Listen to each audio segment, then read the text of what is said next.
Hey guys, in this video, I will show you how to fix GCash not opening or not working. Alright, let's begin. First, open the Settings app on your Android phone.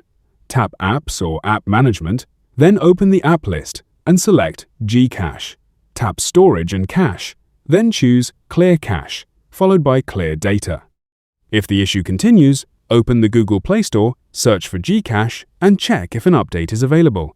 Tap Update and wait for the installation to finish. If updating doesn't work, uninstall the GCash app by pressing and holding its icon, then selecting Uninstall. After that, open the Google Play Store, search for GCash, tap Install, and wait for the download to complete.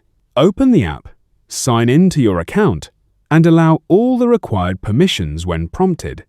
So that's basically how you can fix GCash not opening or not working. And that's it for this video. Thanks.